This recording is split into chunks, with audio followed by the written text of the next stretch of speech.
So I get the sense that you fear potential disciplinary action as a result of this interview. Is that true? And if so, where do things stand now with your leaders?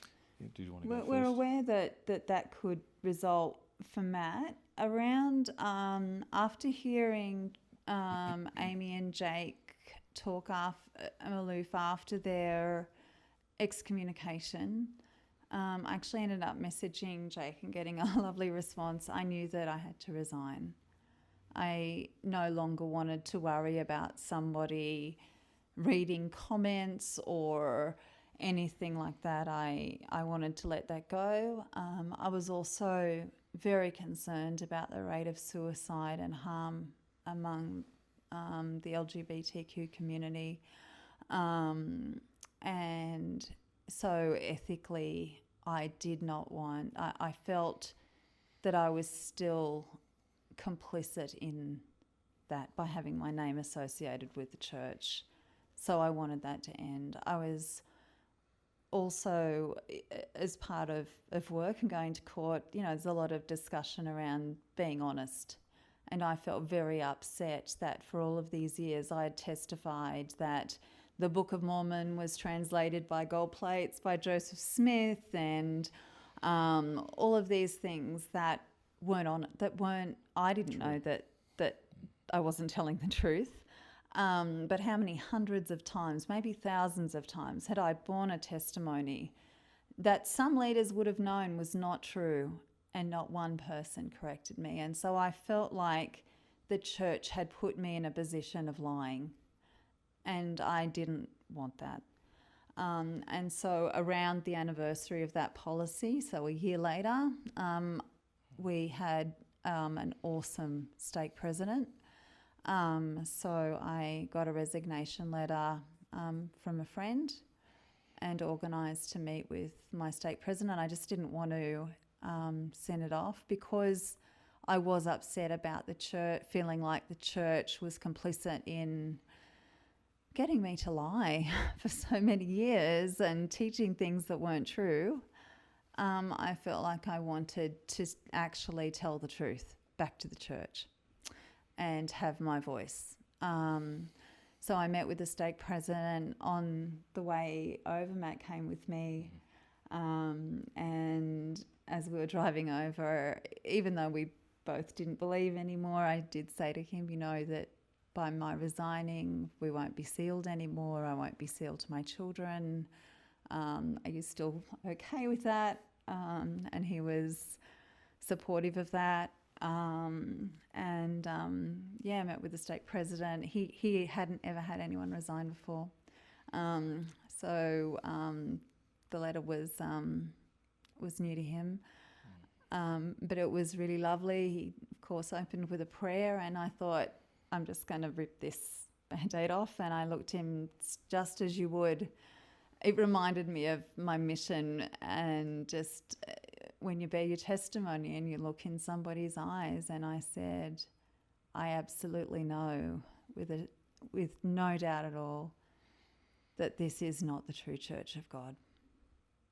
And he kind of, but I felt relieved that I was telling the truth in the church.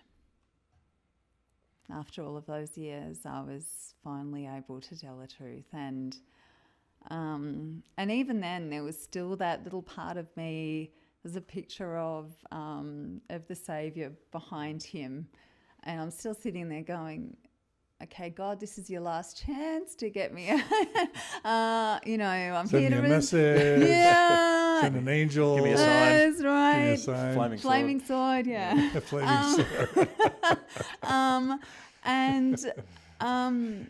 And I knew it was the right thing to do. And the stake president was just beautiful about it. He said, you're a thoughtful person. I can tell that I'm not going to try and talk you out of this. I can see that you've given this a lot of thought. And spoke a little bit about what had happened with the bishop. By then we haven't had a new bishop. and he said, had a discussion around. He expressed concern about it. Yeah, he said, I'm sorry that you were treated that way by the bishop. And he said, what would have helped? May not have changed the outcome, but what would have helped? What did you need? And so we were able to say that, I was able to say, you just want to be heard and someone to listen through that. And not threaten you with apostasy for having a private conversation. That's right. Would have helped as well. And he said, Amanda, I'm going to guarantee you that I'm going to train all of my bishops in how to deal with people with love and without judgment that have questions, because that's what we all deserve. Maybe he'll come on Mormon Stories. So he was exceptional, and he said, and he just said, Amanda, you've done a lot of good in the church. You just go out and keep doing good in the world, and I know you'll do great things. And you're always welcome at my house. You can come back visit any time. And because the feeling, it was emotional. We both had tears in our eyes, in a good way. It was a significant moment. There was that strong empathy there. And I said to him, using language that I know from the church, and I said, I'm feeling the Spirit right now, which for me is empathy, but that tells me that this is absolutely the right thing to do. And he said, Amanda, I don't understand it either, but that's how I feel too. I love you, go do good.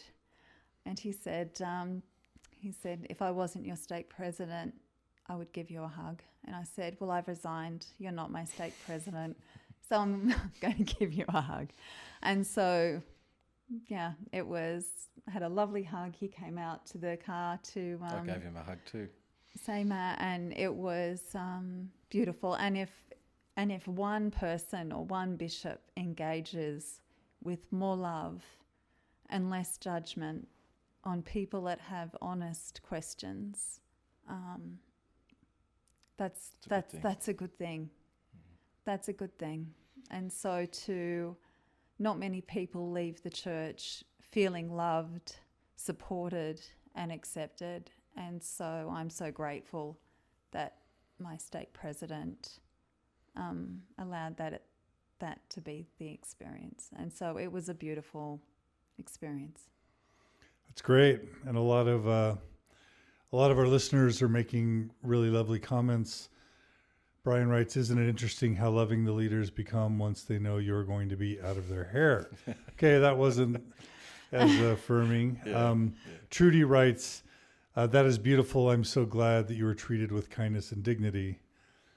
Morgan writes, I'm jealous of your, Amanda, ability to be so honest with your church leaders. I still feel like a little nervous kid about these things with my own local leadership. So not everyone feels as comfortable as you two do to be honest and open. It's very nice. It was scary, which is probably why I opened it. I knew it was going to be it was less of a hard conversation than I thought. But I thought, if I'm going to be honest, I'm going to be honest up front.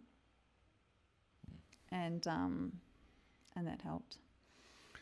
So with such a lovely stake president, Matt, how in the world are you worried about your status as a member?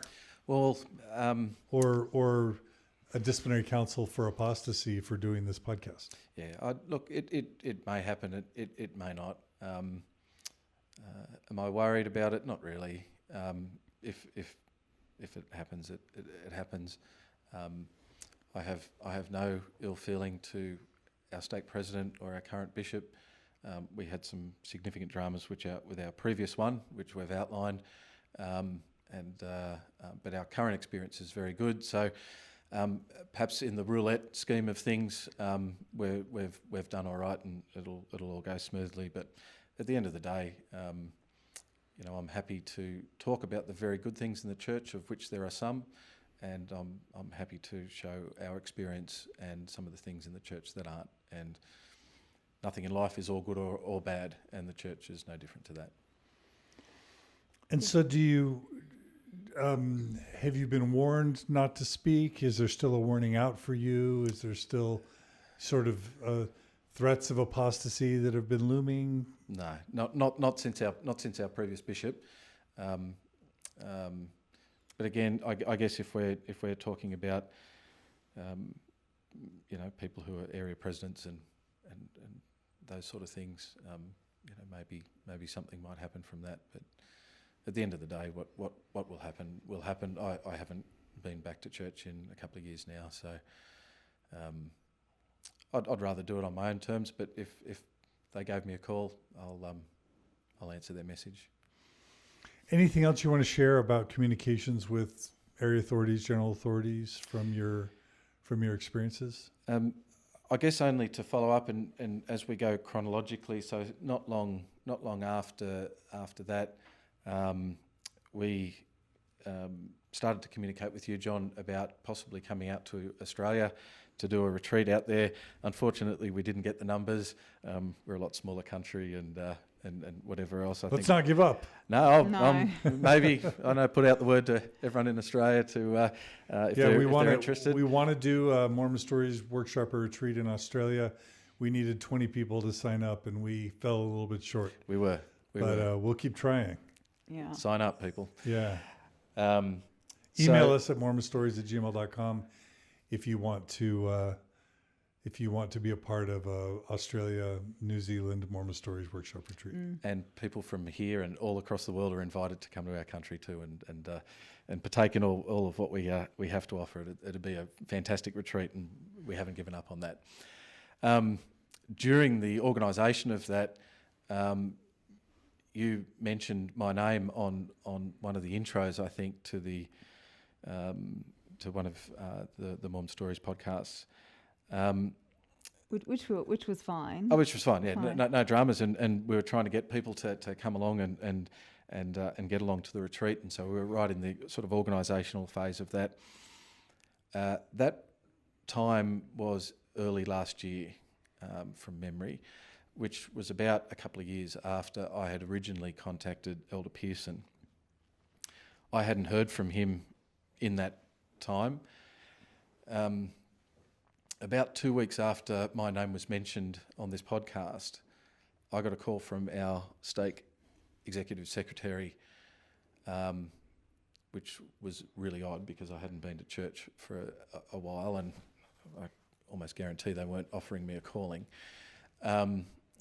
And they said, we want to make an appointment for you. And he wasn't completely forthcoming with who the person was that I presumed it was going to be the stake president, and I thought possibly some sort of disciplinary issue was looming. But he responded by saying it was Elder Leota of the 70, Johnny Leota. He's not a general authority, but he's a member of the 4th or 5th Quorum of the 70, I think. And he wants to meet with you, and I thought, what the hell is this? What does he want to meet with me for? So I was a little bit confused, but I made an appointment for him the following week and met with him.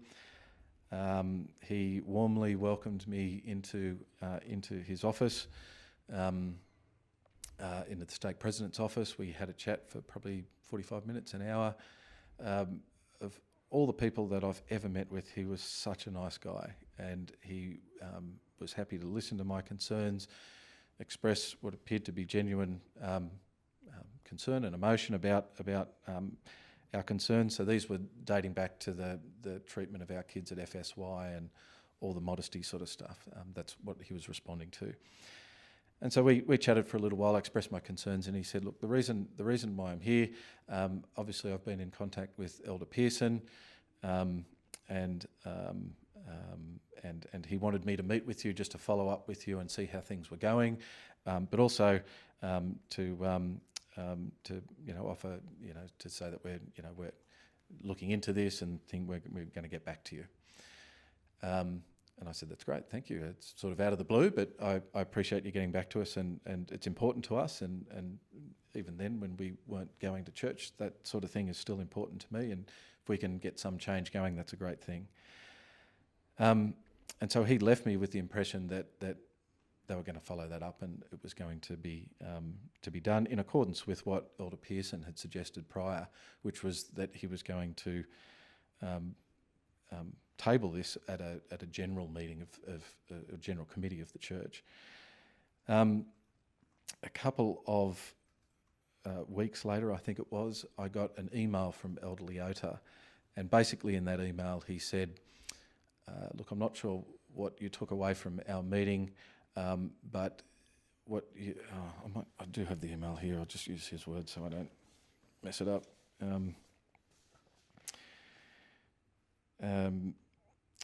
He said, after our meeting at the chapel, I remember my parting comment to you was that if Elder Pearson wanted to contact you again, I would leave that to him.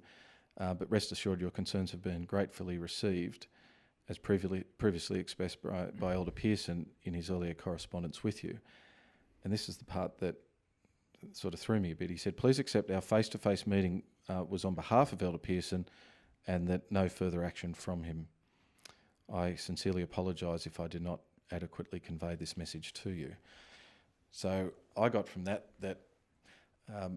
at least in our meeting, that it was going to make some more inquiries. I got from that it was basically a shutdown, and that was the finality of the matter. I guess what I worked out later, and I guess the content's not all that important, but I found out later that Elder Pearson is on the Strengthening the Church Members Committee. So having been my previous area president and now on a committee that I understand monitors your podcast and other things, it then became no coincidence to me that after nearly 2 years of absolutely nothing, no contact, that within a 2-week period that I was sitting in a stake president's office talking to a member of the 70 about communication that had occurred 2 years prior. So that and with the end result of that being consider the matter finalised. Thank you very much. So that gave me a bit of a sour taste, a bit of sour taste in my mouth after. Why? What's your reflection? Why sad or sour? Because Elder Pearson in his first, and he's a person of some influence. He said that he was going to do something. I have no indication from Elder Leota or from him that the things that he said that he was going to do have been done. And so, without referencing anything current, having church leaders say, we're going to do something about your concerns, and then not doing anything about them, to me, lacks integrity. And if you don't want to do anything, just say you're not going to do it. And I'm happy, I'm satisfied that that's your response. I might not be happy with it, but if you're going to say you're not going to do anything, then that's fine. But just don't say that you're going to do something else and then perhaps go about doing something in a way that sort of brushes people off. So I felt a bit, particularly something as important as modesty issues for the youth. This is a massive, massive issue. I've heard of kids contemplating suicide and self-harm behaviours, anxiety, all sorts of things around the modesty stuff, which to me is so unnecessary and damaging in so many ways. And to have somebody, according to him, articulate that concern in a reasonable way, and then him saying, we're going to throw this up to a general meeting of the church that has apostles on the committee, I was quite happy with that, for that to be discussed at that level. But then for the only communication I had with him was ultimately, it would appear, and maybe I'm wrong, but it didn't appear as a coincidence after 2 weeks after my name was mentioned that I get and especially seeing we're aware, and the stake presidents had informed us that they were already monitoring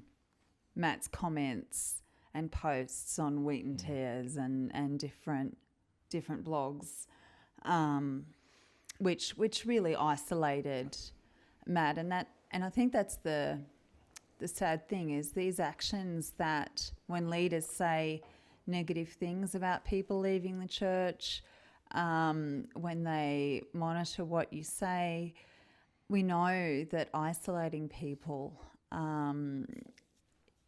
is really, really dangerous to people's mental health. And so when you're in a situation where you have questions about the church, you can't talk to family, you can't talk to other ward members. Usually your friends are all in church as well. It puts people in a really dangerous position, and I think can make people's recovery and ability to process these issues, whether they stay in the church, whether they become less orthodox, whether they leave, whatever that is, that process is harmed. People are harmed by being isolated, by being told you can't talk about this, by knowing that and being told that you're having your comments read and monitored.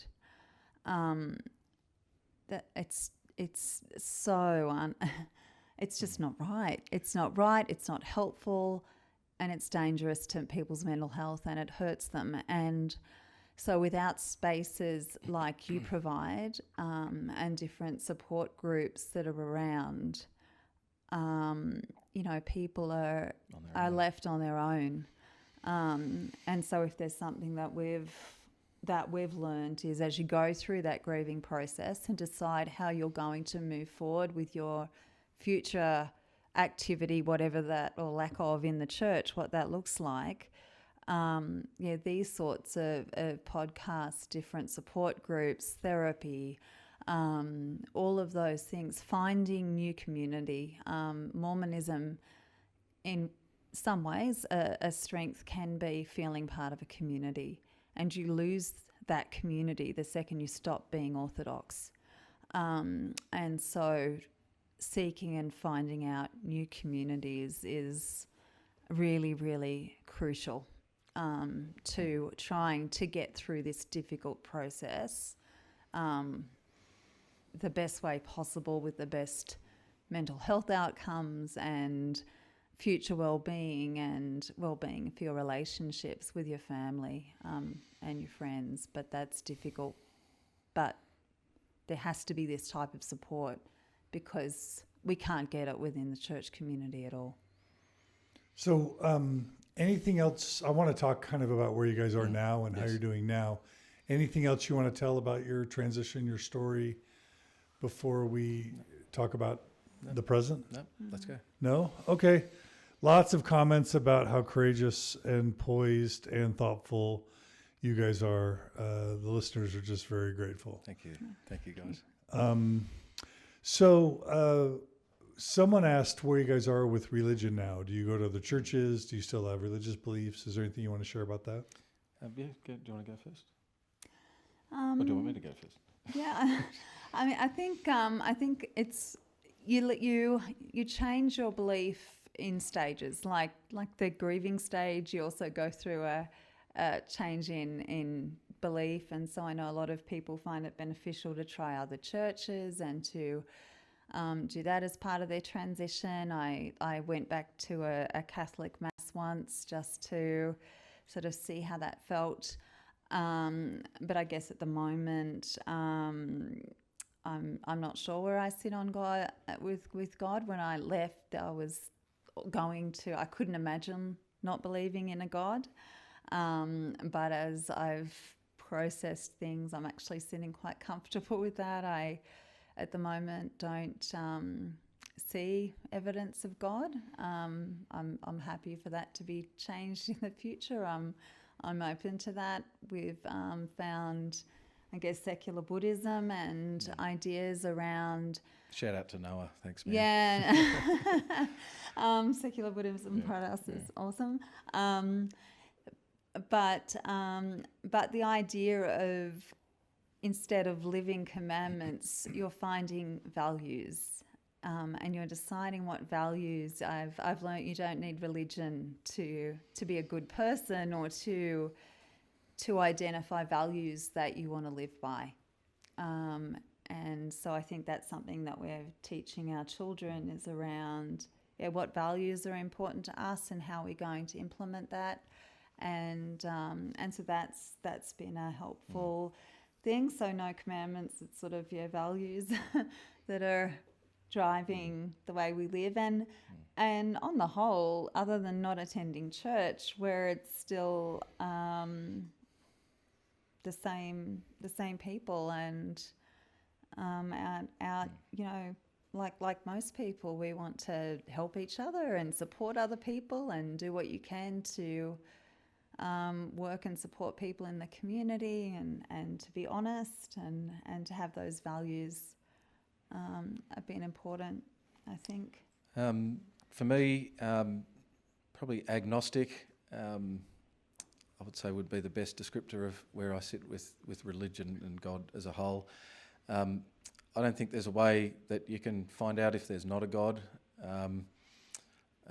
So if he, she, thee, whatever is there, I'm happy for that to occur. I don't think there's a way for me to know that for sure either way. So I sit quite nicely in the middle, if that's where it is, on God. I have very little interest in any other religion or anything like that. But like Amanda, and I think I've sort of talked her into the secular Buddhism type of philosophy. I found that sort of post-Mormonism as being very, very helpful, and sort of meshes very nicely into a sort of a post-Mormon type where you end up going post-Mormon. Fits very nicely, I think, with that philosophy. So I've found that very helpful, and thank you for sharing Noah's wisdom in his podcast. We love Noah. Shout out to Noah. Yeah, good on you, man. Thanks. Yeah. We had a listener write in and say, my friend who lives in Sydney is having the same issues about feeling isolated and feels shut down when she speaks at church. What can people in Australia, New Zealand, to the extent that you know, how can they find better support? What resources are out there, or what resources do we need to create? There's not a lot, to be honest. There are a few. So if you go into Facebook and have a look at various ex-Mormon groups, there are some in Australia. So search those out. If that person wants to, are these Mormon Spectrum communities? Yes. So if you go to mormonspectrum.org/map, yep, you can go to anywhere in the world and find Facebook groups, meetup groups, etc. Yeah. And so there are some Australia Mormon Spectrum groups, yes, and some New Zealand ones as well. Okay. And we have different. We get together with different people in different faith transitions out of Mormonism, different stages. Some have been out for a long time. So there is a network of people that get together and meet, and I'm happy for people to message us and send us a request. For us we'll have a chat. to refer people on to the different options. Or if they're close by in Sydney, we can come over and have a chat. Yeah, happy to. Yeah, and that's what we've done from time to time. Reach out. So that's. But there is a little bit. It's not. And the problem with Australia is that it's as big as the United States in size, but not in population, and so. You have people isolated by distance a lot of the time, which can be a bit prohibitive.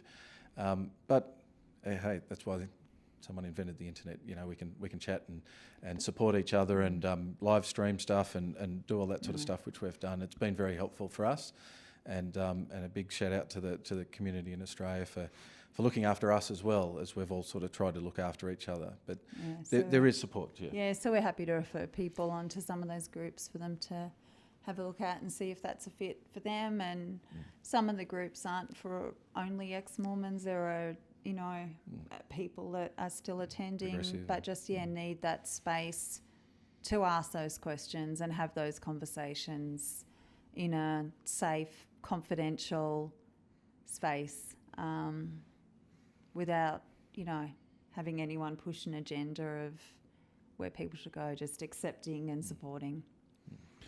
Are you guys happy now? Are you happier than before? We know that it was hard to join the church at first for you. Amanda, or but that you guys eventually had these amazing years, even decades at the church, and now that wonderful thing that you were a part of has kind of evaporated. How are you doing now? And how have you, if you're doing better or happier, how have you achieved that? I'll just qualify your question, and I don't mean to do a Bednar thing. Please don't Let say me that. change the question.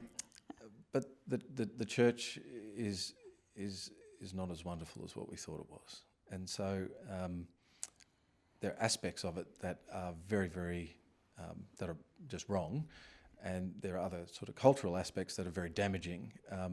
And so I guess coming to a point of realisation of that, if it was still this sort of glorious thing that we had lived for so long believing, it perhaps would have been harder to be happy outside that.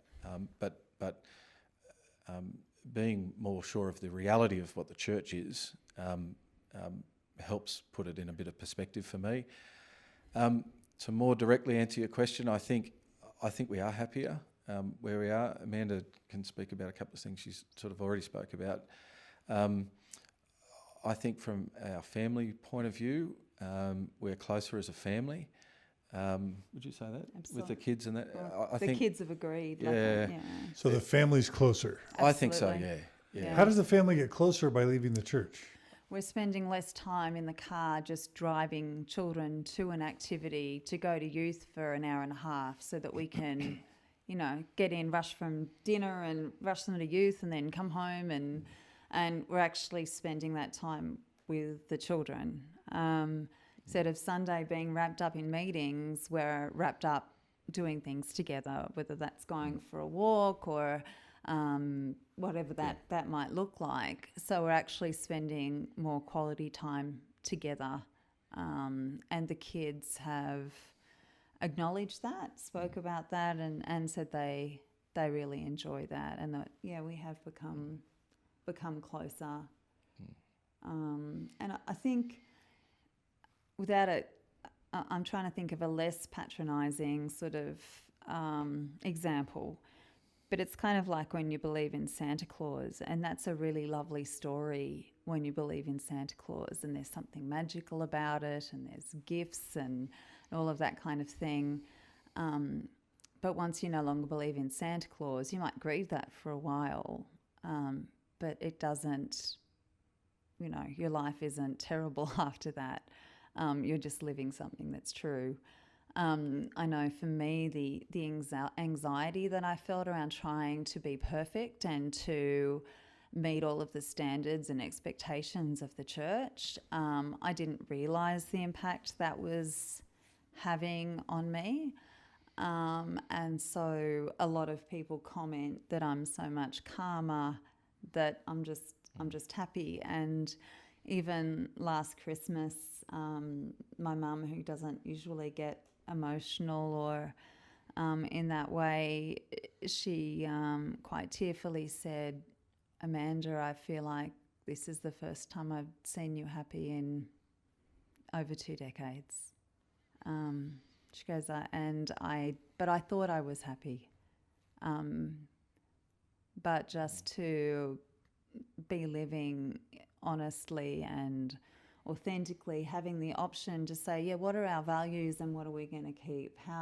What kind of person do I want to be and how do I want to live my life? At first, that's really, really scary because church gave me those answers and I didn't have to think too hard. It can be scary to have to negotiate and make those decisions, but it's really nice when you grow up and you realise what a wonderful opportunity that is and that we can create the life that we want, and we're choosing to do things that we wouldn't have done as members of the church, that because there's no guarantee of a next life, we love and appreciate and enjoy the only thing that we have, which is right now. And so we do crazy things like get married in Vegas. And so you were just married in Vegas? Yes. Yeah. Yes. So tell us about that. What'd you do? So we wanted to renew our vows, just shy of 24 years of being married, as you said before, and we wanted to do something crazy. Yeah, we actually read, I was reading online that the church sealing, the temple sealing ceremony doesn't use the word love. And I'm like, that can't be right. That can't be right. And when I looked, I realized, and I thought, I can't believe that I married this incredible man because I loved him and love him. And that word wasn't mentioned once. And then when I looked further, even though I've resigned, legally we still made those vows. And so there was part of those vows around, there's a part of it around, Matt receiving me unto himself and me giving myself to him as part of that sealing. And that was not the marriage that I wanted anymore. We wanted a marriage that has love in the vows, that's a partnership, that's a companionship. I'm not a gift to be given and to be received. We can probably give ourselves to each other in a way. And so while resigning, I also wanted Mormonism and what I was told to have as my wedding vows out of our marriage, and for us to create our own vows and our own promises. And so... so what better place to go to than Vegas. To sort that all out, John? Yeah, no better place. No, I think so. I can't think of a better place. No. So and so we Did went. you have friends there with you at Vegas, or was it just you? It was just us, and that was deliberate. You should have had a party. Oh, okay. We had our own party. We had a good time, and we wanted to pick, somewhere classy, somewhere, sort of out of the way. So we went to a little white chapel. If it's good for Elvis, then it's good enough for me. But no, But we didn't have Elvis. No, we didn't have Elvis. No, but he was married there. Yeah. But we went there and we had a ceremony which I think we both thought was going to be a bit more fast food type ceremony than what it was, but it was actually really nice. And Amanda wrote our vows, which were absolutely spectacular, and they did contain the word love, and we did say them to each other, and it contained all the things that were missing from our temple marriage, and that was actually quite emotional for both of us and quite special as well. That because now that sealing is now not operative in our life, but was still there. We wanted to replace that with something that was more meaningful to us, and it was nice. It was wonderful. Really nice. We were even the minister was emotional, and it was perfect. It was really nice. Yeah, I think this should become a thing. So all of you out there who are in marriages you still treasure, but the church is no longer working for you, let's start to follow the Ireland's example of remarriages or exchanging of vows or ring ceremonies.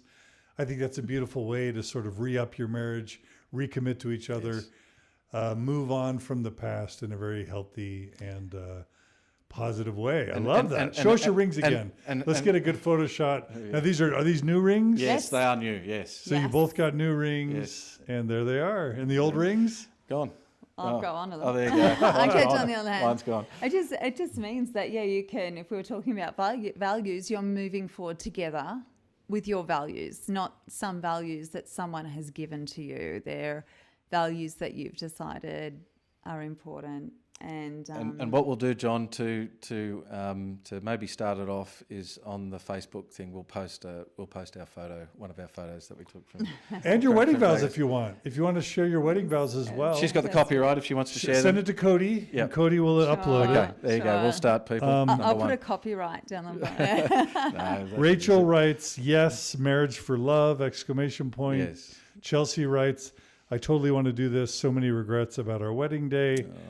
And then Melissa writes, I love this, yes. So a lot of mostly female resonance with this idea. Unfortunately, of John, remarriage. they're the ones agreeing to give themselves away to somebody else, and that's not something that you or I had to do. And so I think it was appropriate for us, maybe not for everyone, but we had a ball. Went out to dinner afterwards. We had such a good time there, and it was just us. And we had a truckload of people like our. I posted some of our photos on my Facebook profile, and we had those people were with us, but they weren't with us, and we wanted to just do it by ourselves, and that was important for us. And we walked down the aisle together. Yeah, we did. We omitted husband and wife. We didn't want that, especially I guess in Australia we've just passed marriage equality for same-sex marriage. And so, we didn't want the husband and wife. We want to be partners and companions. And that's what everyone should have the right to do. I love it. So it seems like, in mentally depression, do you agree with your mom that Amanda, that you're healthier than you've ever been? Yeah, absolutely. Did this resolve in many ways the depression and anxiety you were experiencing? Yeah, look, it'll be something that it's not perfect, but I'm so much healthier and happier than I was. The severity of it is vastly different. It was very constant and very high. Now, if it's there, it's manageable. And sorry if I'm speaking for you, but from what I see, it's far more manageable for her. And I've seen her smile, which is a beautiful smile when she does it. I've seen her smile so many more times in the last little while than I've ever seen her smile. And I tell her I love it when she smiles. And I think we're closer. I never realised it at the time, but patriarchy, both partners lose in that. Even if Matt never treated me as second best or anything like that, but it's still there. And the real joy happens when you are equal partners, and that, so happy. Definitely happy. Our kids are happy. We're closer than ever. And another 24 years. 24 more. That's all we ask is 24 more years. Not much, is it? All right. Well, you guys have been lovely to have on Mormon Stories Podcast. Thank you, mate. So many people are inspired. Is there any final things you want to say, or do you feel like you said everything you want to say? Only, John, that from, and maybe I don't speak for all people in Australia, but from us over there and being somewhere remote, having this as a resource, being so far away has been... Mormon Stories, you mean? Mormon Stories. Yes. Okay. Has been absolutely instrumental. And I don't think there's many that I haven't listened to. I've gone right back to the start, and it's just been instrumental for us. So just from Amanda and I, and maybe all the others that feel the same way, thank you for providing a space that seeks to give voice to the experience of what we've experienced. People have said it before, but knowing that you're not alone is the first battle to overcome, I think, and then you get to the rest.